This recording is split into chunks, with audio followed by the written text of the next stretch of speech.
الحمد لله الكريم المنان على ما هدانا إلى الإسلام وأرشدنا للإيمان وأنزل هذا القرآن الكريم بالبرهان وأرسل لنا أفضل الرسل بأفصح اللسان فله الحمد والشكر على هذه النعم العظيمة والآلاء الجسيمة والصلاة والسلام على خير خلق الله وخاتم رسول الله الذي قال ما اجتمع قوم في بيت من بيوت الله يتلون كتاب الله ويتدارسونه فيما بينهم إلا نزلت عليهم السكينة وغشيتهم الرحمة وحفتهم الملائكة وذكرهم الله في من عنده وعلى آله وصحبه ومن اهتدى بهديه وبعد.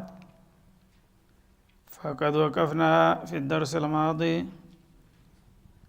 عند قوله جل وعلا من سورة البقرة: يا أيها الذين آمنوا لا تقولوا راعنا وقولوا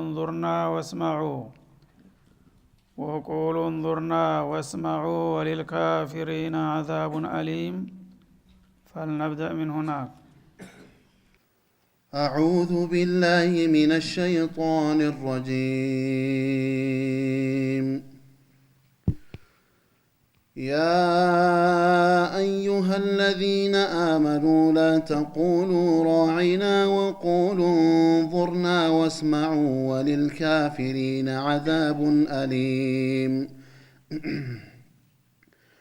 ما يود الذين كفروا من أهل الكتاب ولا المشركين أن ينزل عليكم من خير من ربكم والله يختص برحمته من يشاء والله ذو الفضل العظيم. ما ننسخ من آية أو ننسها نأت بخير منها أو مثلها ألم تعلم أن الله على كل شيء قدير. ألم تعلم أن الله له ملك السماوات والأرض وما لكم من دون الله من ولي ولا نصير.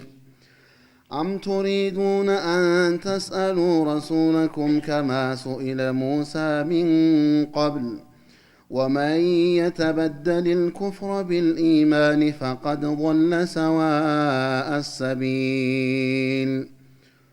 ود كثير من أهل الكتاب لو يردونكم من بعد إيمانكم كفارا حسدا من عند أنفسهم من بعد ما تبين لهم الحق فاعفوا واصفحوا حتى يأتي الله بأمره إن الله على كل شيء قدير. وأقيموا الصلاة وآتوا الزكاة وما تقدموا لأنفسكم من خير تجدوه عند الله إن الله بما تعملون بصير. وقالوا لن يدخل الجنة إلا من كان هودا أو نصارى تلك أمانيهم قل هاتوا برهانكم إن كنتم صادقين. بلى من أسلم وجهه لله وهو محسن فله أجره عند ربه ولا خوف عليهم ولا هم يحزنون. وقالت اليهود ليست النصارى على شيء وقالت النصارى ليست اليهود على شيء وهم يتلون الكتاب كذلك قال الذين لا يعلمون مثل قولهم فالله يحكم بينهم يوم القيامة فيما كانوا فيه يختلفون. أعوذ بالله السميع العليم من الشيطان الرجيم.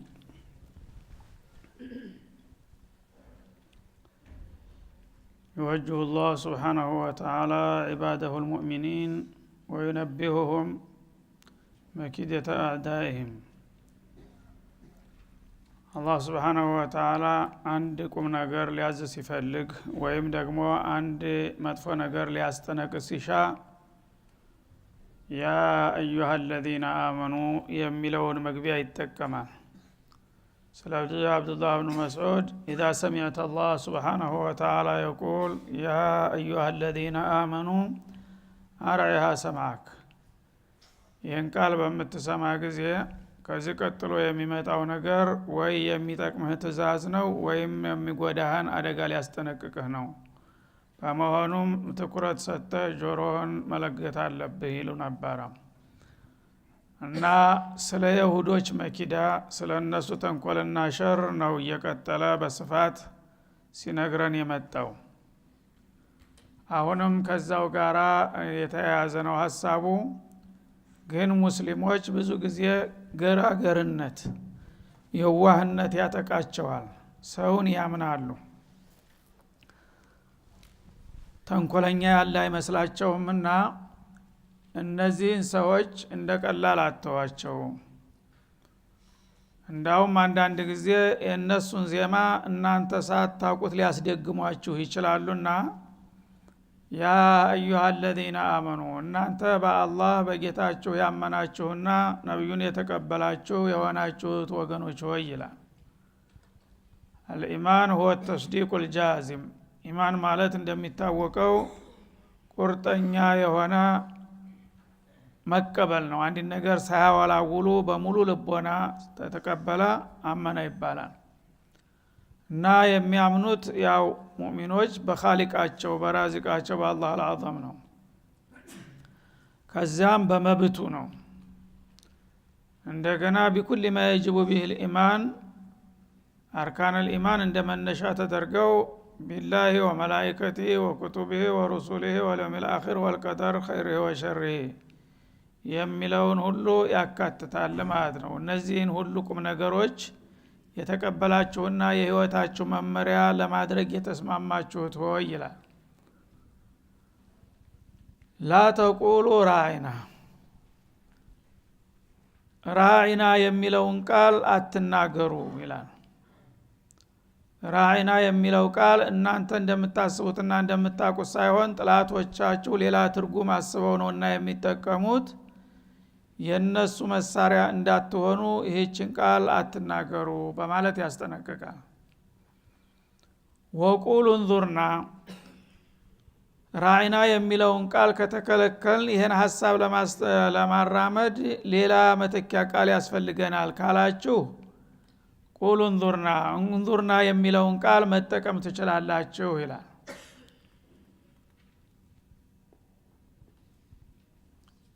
ወስማዑ እና እኔ የምላችሁን ነገር ጠቃሚ ነውና ተልባችሁ ስሙ።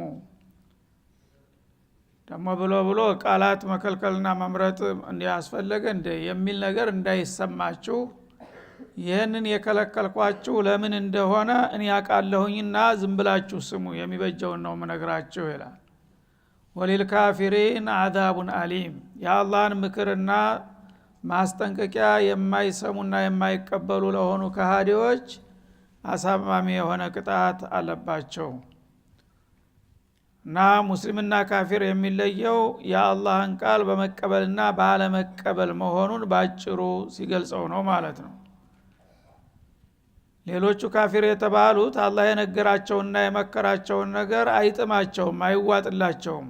ለምን እንዴት ማለት ያበዛሉ፣ መጠራጠር፣ መከራከር። እናንተ ግን ሙስሊሞች የተባላችሁት ከጌታ የመጣውን ነገር ሰሚዕና ወአጧዕና ሰማን ተቀበልን ብላችሁ በቀላሉ በመቀበላችሁ ነው። ልዩነታችሁ እዚህ ላይ ነውና አሁንም በእምነታችሁ እስከ ዘለቄታው መጓዝ አለባችሁ። ካልሆነ ግን አንድ ነገር እንኳን አንቀበልም የማለት ወይም የመክበድ አዝማሚያ ከመጣ ወደ ጥላቶቻችሁ ልትቀላቀሉ ነው። ካፊር የሚለው ካምቡስ ትገባላችሁና ተጠንቀቁ። ሙእሚን በአጠቃላይ አላህ ያዘዘውንና የነገረውን ነገር ያለምንም ማወላወል መቀበል ባህሪው ሊሆን ይገባል ማለት ነው። ሙእሚን ብለት ያበቃ እዚህ ላይ የምትል ከሆንክ ያ አንዷን አያት አንዷን ከሊማ በመካድ በሙሉ ካፊር ልትሆን ትችላለህ ማለት ነው። እና ሌሎቹም በፐርሰንት ነው የምትበላለጡት። ሌሎቹ ብዙ ነገር ክደዋል፣ አንተ አንድ ነገር ካድክ። ግን ካደ የሚለው ውስጥ ተገባ በኋላ የክደታ አይነት መስፋትና መጥበቡ ልዩነት የለውም ማለት ነው። እና ይሄ አያት እንግዲህ በጣም ብዙ ሰዎች በቀላሉ የሚሳሳቱበትን ትልቅ ቁም ነገር ነው የሚጠቁመን ማለት ነው። ሙስሊም ተብለው አንዳንድ ጊዜ እንዳውም ዱዓቶች ወይም ዓሊሞች የተባሉ ሰዎች በዲን የተረጋገጠውን ነገር አይዘ ላይ እንኳን ይልሃል ማለት ነው። ሱብሃንአላህ። እዚህ ላይ አላህ ይሳሳታል፣ እዚህ ላይ አላህ አያቅም ማለት እኮ ነው ትርጉሙ።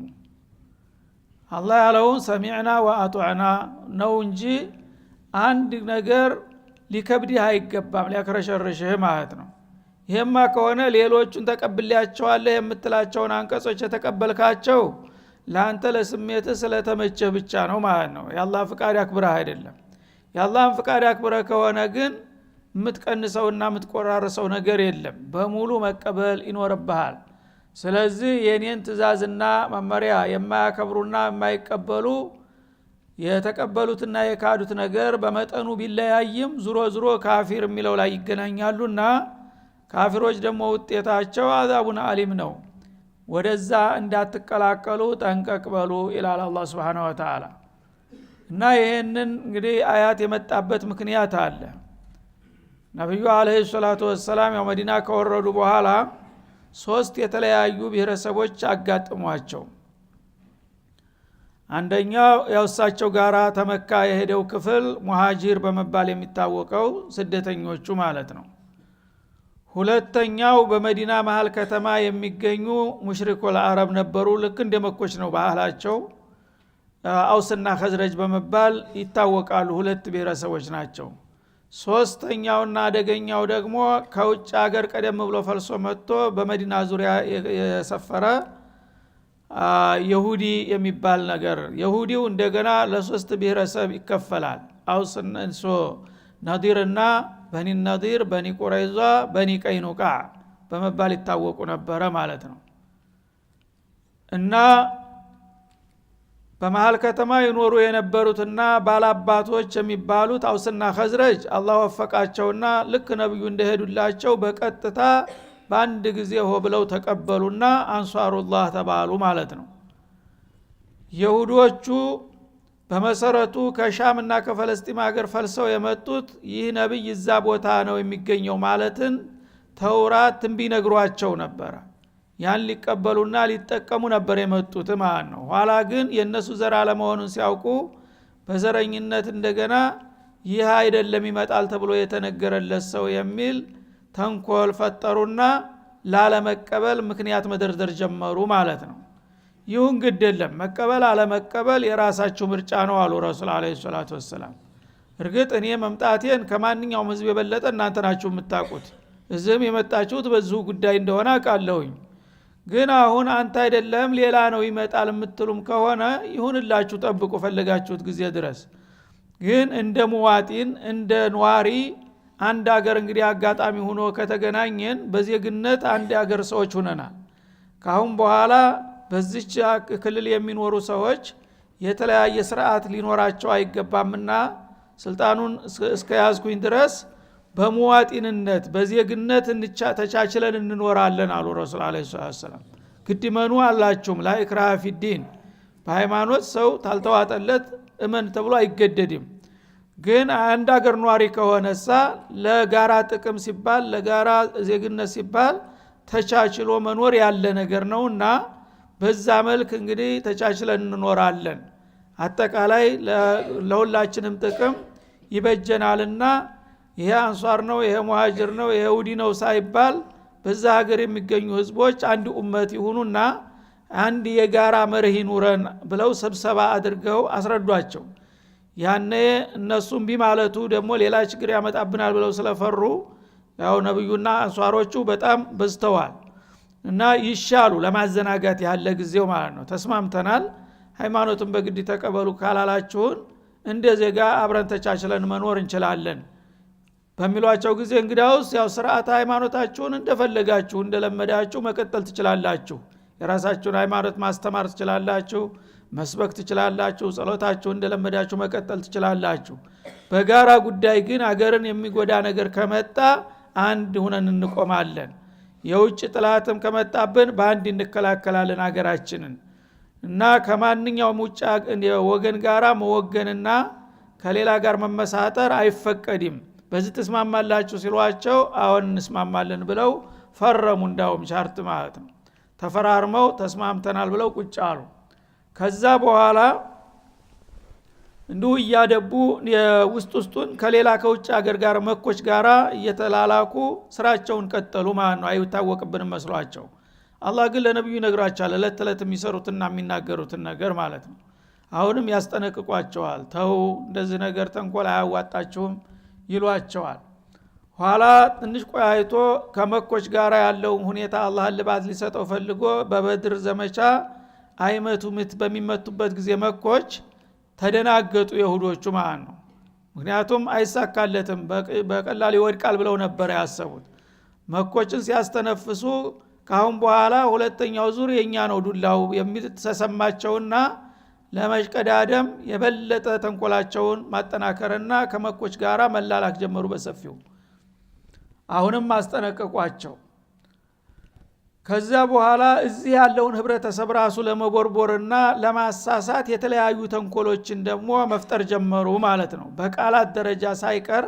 በግልጥ ነብዩን መሳደብ ወይም መከላከልና ማስተባበሉ እንደማያዋጣቸው ሲያውቁ አዲስ ፈሊጦችና ዘዴዎችን እየፈጠሩ በነዛ በጃዙር ቃላቶች በቅኒ አነጋገር ነብዩንና ሃይማኖታቸውን ማንቋሸሽ ጀመሩ ማለት ነው እና የኔ ሰው ለሚሏቸው ለሚቀርቧቸው ትርጉሙን ይነግሯቸዋል እንደዚህ ምን ነው እኮ እንዲህ ለማለት ፈልገን ነው ይሏቸዋል በተለይ የቋንቋ እንግዲህ መዛመድ ያለ አንዳንድ ጊዜ ቋንቋዎች ይገናኛሉ ራዒና የሚለው ቃል በአረቦቹም የታወቀ ነው በእነሱም በይሁዶቹም በአብራይስጥም ቋንቋ የታወቀ ነው ግን በነዛ በኩል ያለው ትርጉም ሌላ በዚህ በኩል ያለው ትርጉም ሌላ ነው ቃሉ ተገናኝቷል ማለት ነው እና ሷሃቦቹ ነብዩ ጋር መጥተው ቁርአን አስተምሩን ለማለት ሲፈልጉ ወይ ምከሩን ለማለት ሲፈልጉ ያ ረሱላህ ራዒና ይሏቸዋል እና የዛ ጊዜ ምን ማለት ነው ያው አስተምሩን ሲያስተምሯቸው ደግሞ ፈጠን ብለው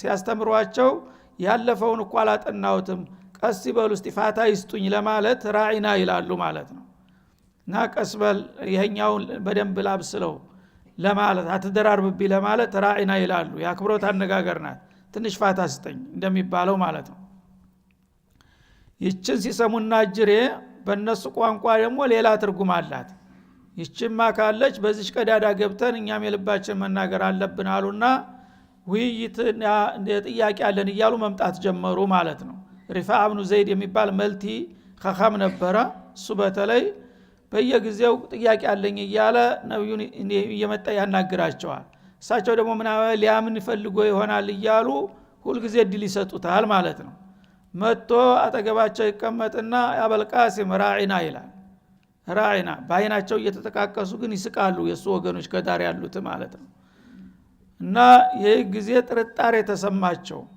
ከአንሳሮች መካከል ሰዒድ ኢብኑ ሙዓዝ የሚባለው ሱሐቢ ይችን ነገር ያቅ ነበር በሁለቱም ቋንቋ ምን እንደሆነ ትርጉሟ ማለት ነው ተነሳና እንዲቀና ከዘራፍ አለ እንዴት እንድትላላችሁ እንደ እናንተ ስትሏላችሁ አይደለም እንዳለ እኛ ምንለው ሌላ እናንተ የምትሉት ሌላ ይችን ቃል ደግሞ ቢናገር አንድ ሰው አንገቱን በዚህ ሰይፍ ነው የምቆርጠው አለ ሳዕድ ተነስቶ ይሄ ጊዜ ሙሃጅሮች አያውቁም ይሄ ነገር ምን ተንኮል እንዳለ hatta አንሷሮቹም ሌሎቹ አያውቁም ማለት ነው ምንድነው ሲባል አላህ ይሄንን አያት ወዲያው ወረደ ማለት ነው ሳዕድ ያለው ትክክል ነው እና ካሁን በኋላ ራዒና የሚለውን ቃል እንዳትጠቀሙ እነዚህ ይሁዶች የናንተን ቋንቋ ተጠቅመው የራሳቸውን መልእክት እያስተላለፉ ነው ያሉትና ይሄን ቃል እንዳትናገሩ በማለት አላህ ማዕቀብ ጣለ ማለት ነው በይሁዶቹ ቋንቋ ምን ማለት ነው ራዒና ማለት ሰፊሁና ማለት ነው ሰፊሁና ግልጽ የሆነ ስድብ ማለት ነው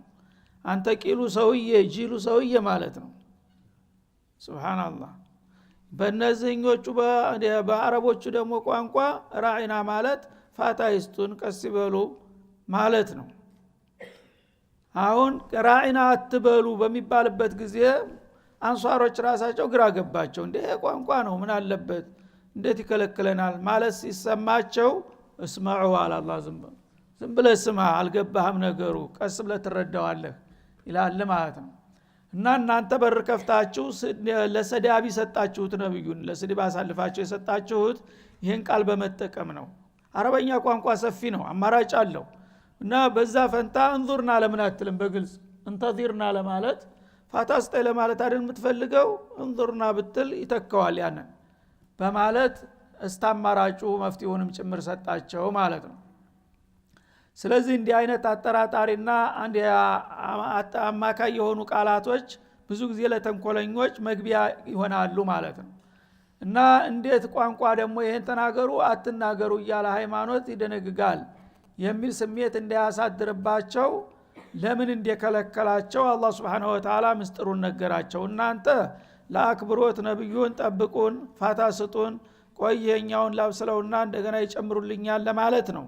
እና ጅሬ ግን መተው አንተ ጅሉ ሰውዬ እያሉ እየሰደቡት ነው ነብዩን። እንዴት እንደምታሰድቡት እናንተ ናችሁና ይሄንን ቃል ታልተዋችሁ መከልከል አይችልም የውጮቹን ማለት ነው። ምክንያቱም ቋንቋ ነው አንድም ሰው ገሌ ይናገረው ማለት አይቻልም። እናንተ ይሄንን ቃል አቁሙ መጀመሪያ ሙስሊሞቹ እናንተ ታቋማቸው በኋላ በህግ የተከለከለ ቃል ነው ይባላል። ከዛ በኋላ የውጭ መጥቶ ይሄን ቃል እናገራለሁ ቢል ህገወጥ ነው ብሎ መያዝ ይቻላል ማለት ነው። በዚህ መልክ እንግዲህ ነብዩን እንዴት እንደሚጠብቃቸው አላህ Subhanahu Wa Ta'ala በቃል ደረጃ እንኳን ማንንም ሰው በማያውቁት ቋንቋ ሊያሸሙር እንደማይገባው በር መከፈት እንደሌለበት ነገራቸው ማለት ነው። እና ሙእሚን ሁሉ ጊዜ ፈጢን መሆን አለበት ማለት ነው። ጥላት ባገኘው ቀዳዳ ሁሉ ተጠቅሞ ሊጎዳህ ይችላል። ስለዚህ ወስመዑ አንዳንድ ጊዜ የምከለከላችሁ ነገር ወይም ማዛችሁ ነገር ግልጽ ላይ ሆንላችሁ ምስጥሩ ላይ ይገባችሁ ይችላል። ባይገባችሁም አላህ ተከለከለ አንድ ነገር አለ የተከለከለበት ምክንያት ብላችሁ በጥቅሉ መስማት መቀበል ነው የሚጠበቅባችሁ። አልበለዛ ግን ለምን እንዴት ማለት ከመጣ ወደ ኩፍር ገባችሁ ማለት ነው። ያ ከሆነ ደግሞ ወሊል ካፊሪን አዛቡን አሊም በማለት እናስጠነቅቃለን ይላል። ما يود الذين كفروا من اهل الكتاب ተቀድሞ መጽሐፍ ባለቤት ነን ተብየዎች እኮ እነዛ ከሃዲ የሆኑት ወገኖች ይላል አይወዱም አይመኙም ማይተመነውን እንደማለት ነው። እነዚህ አለል ኪታቦች በተለይም ይሁዶች ቀጥሎም ክርስቲያኖችም ጭምር ማይወዱን ለናንተ አይወዱም አይመኙም ይላል። ወለል ሙሽሪኪን እንዲሁም ደግሞ ጣዖታውያን አጋሮቹም እንደዚሁ አይወዱላችሁም። ምኑ ነው የማይወዱት? አዩነዘለ አለይኩም ሚን ኸይር ሚን ረቢኩም ከጌታችሁ የሆነ ጠቃሚና ገንቢ የሆነ መመሪያ እንዲመጣና እንዲደርሳችሁ ጥላቶቻችሁ አይወዱም። አህለል ኪታቦችም ሆኑ ሙሽሪኮች ይህንን ወቁ ይላል አላህ Subhanahu Wa Ta'ala።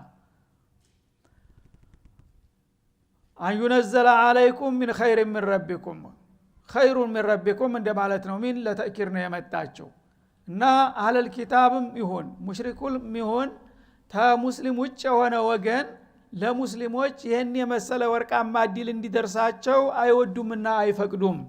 ያው አላህ ወስኖ ነው እንጂ ያመጣው እንደ ጥላቶቻችሁ ቢሆን እኮ ለናንተ ኸይር የሚመኝላችሁ የለም።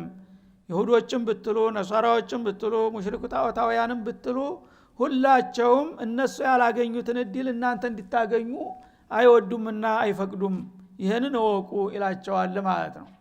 والله يختص برحمته من يشاء እነዚህ የተለያዩ ጥላቶች ደግሞ ለናንተ መልካም እድል እንዲደርሳችሁ ባይወዱና ባይፈቅዱም አላህ ደግሞ ከባሮቹ የፈለገውን በፈለገው እድል ይመርጣል። እና እነሱ ወደዱም አልወደዱም አላህ ኸይር ሽቶላቸዋልና እነሱ ቢጠሉ ቢያንገሸግሻቸውም ሊከለክሉ አይችሉም ከጌታ የመጣውን እድል ይላል። والله ذو الفضل العظيم አላህ Subhanahu Wa Ta'ala ለናንተ ለሙእሚኖች የታላቅ ትሩፋት ጸጋ ባለቤት ነውና እነሱ ወደዱም አልወደዱ ለናንተ እድሉን ሰጥቻቸዋለሁኝ። ይሄን እድል ግን በጥንቃቄ መያዝ መቻል አለባችሁ ይላል አላህ Subhanahu Wa Ta'ala።